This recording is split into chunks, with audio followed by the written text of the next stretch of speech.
తెలుగుదేశం అధినేత ఆంధ్రప్రదేశ్ ముఖ్యమంత్రి చంద్రబాబు నాయుడుది మళ్ళీ అదే స్టైల్.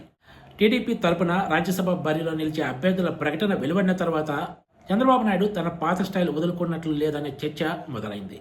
ఒకవైపు జాతీయ పార్టీలైన బీజేపీతో పాటు కాంగ్రెస్లు ఎప్పుడో తమ రాజ్యసభ అభ్యర్థులను ప్రకటించాయి. అందులో చాలా వరకు నామినేషన్లు కూడా పూర్తయ్యాయి. మరోవైపు ఆంధ్రప్రదేశ్లో అధికార తెలుగుదేశం పార్టీ మాత్రం మరో 2 రోజుల్లో నామినేషన్ల ప్రక్రియ ముగుస్తుందనగా శనివారం రాత్రి టీడీపీ తరపున బరిలో నిలిచే 3 అభ్యర్థులను అధికారికంగా ప్రకటించింది. ఇక్కడ మరో కీలక విషయం ఏమిటంటే, ప్రకటించిన 3 అభ్యర్థుల్లో 2 పేర్లు గత 2 నెలలుగా మీడియాలో పెద్ద ఎత్తున ప్రచారం జరుగుతున్నవే. ఒక మాటలో చెప్పాలంటే ఈ పేర్లలో ఎలాంటి సర్ప్రైజులు కూడా లేవని చెప్పొచ్చు. 3వ అభ్యర్థి చింతకాయల విజయ్ పేరు గత కొన్ని రోజులుగా పెద్ద ఎత్తున తెర మీదకి వచ్చింది.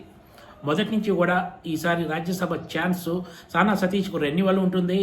భాష్యం రామకృష్ణ లేదా గల్లా జయదేవుల్లో ఒకరికి ఖచ్చితంగా రాజ్యసభ సీటు దక్కుతుందని టీడీపీ వర్గాలు ఎప్పటి నుంచో చెప్తున్నాయి. కానీ టీడీపీ అధిష్టానం గల్లా జయదేవ్ కంటే భాష్యం రామకృష్ణ వైపే మొగ్గు చూపింది. దీని వెనక వేరే లెక్కలు ఉన్నాయనే చర్చ కూడా టీడీపీ వర్గాల్లో సాగుతోంది.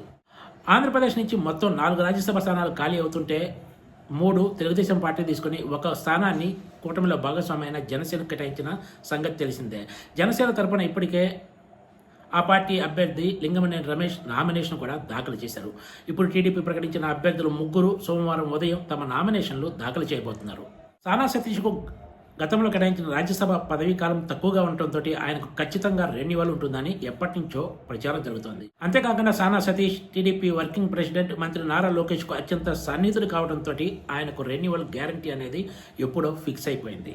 భాష్యం రామకృష్ణ గల్లా జయదేవుల్లో ఒకరికి గ్యారంటీ అనే చర్చ కూడా ఎప్పటి నుంచో టీడీపీలో ఉంది. ఇప్పుడు అలాగే భాష్యం రామకృష్ణకు ఖరారైంది. ఒక మాటలో చెప్పాలంటే చింతకాయల విజయ్ పేరే ఒకంత సర్ప్రైజ్ అని చెప్పుకోవచ్చు. రాజ్యసభను పెద్దల సభగా అభివర్ణిస్తారు. కానీ నిండా 45 సంవత్సరాల వయసు కూడా లేని చింతకాయల విజయ్ను రాజ్యసభకు ఎన్నిక చేయడం ఒకంత ఆశ్చర్యంగా ఉందని పార్టీ నాయకులు కూడా వ్యాఖ్యానిస్తున్నారు. భాష్యం రామకృష్ణ పార్టీ వ్యవహారాల్లో చురుగ్గా పాల్గొన్నది పెద్దగా లేకపోయినా ఆయన ఎక్కువగా తెర వెనక సేవలందించారని ఆ పార్టీ వర్గాలు చెప్తున్నాయి.